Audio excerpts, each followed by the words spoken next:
Limited partners need to be very cognizant among business model risks pin up into their real estate portfolio.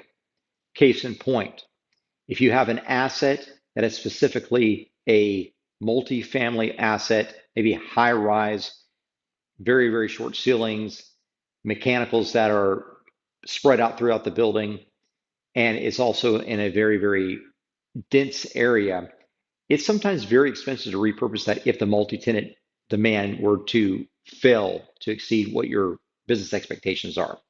So to repurpose that into a warehouse space, for instance, or to retail would be very, very difficult, probably cost prohibitive. And so the structure is your business model risk. The land is potentially, if it's in a great location, the risk-free portion of it. So if you look at your structural value of the structure and the land, and you look at the replacement value, it's a function of replacement value, you'll gauge the percentage that is your business performance risk versus your inherent risk-free rate. It's very akin to a coupon and a bond.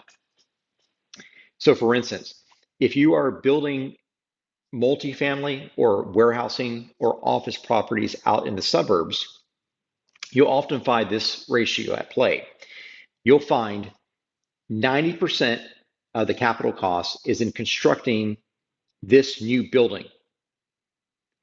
That building is the business performance risk. It may or may not work out long term. It may or may not exceed the next cycle and meet the expectations for the investors. And about the other 10% value is in the dirt. So the dirt is about 10% of the value. The structure is worth 90% of the cost to develop it in a suburb. And so you've got 90% at risk of business execution and business model. If you look inside the urban interiors of the fastest growing cities, the healthy cities that are vibrant, you'll find something almost inverted to that.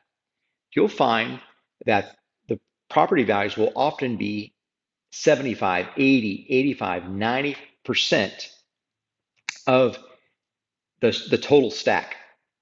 And only about 10 to 20%, maybe 25% of the development costs be in the actual structure, the pre-existing structure. So you've got, say, 15% at risk up here in the structure and the business model risk, and you've got 85% of the investment pent up in the land.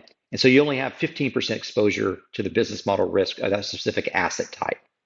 That is something really to be thinking about if you're an LP investor and investing in syndications and sector-specific performance vehicles.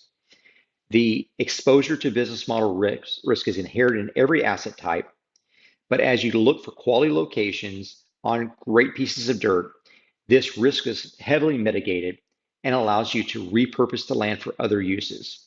Again, suburban structures tend to be on somewhat worthless pieces of dirt, where urban locations tend to be seemingly worthless buildings on very, very valuable dirt. And so your risk perspective needs to allocate adequately to both scenarios.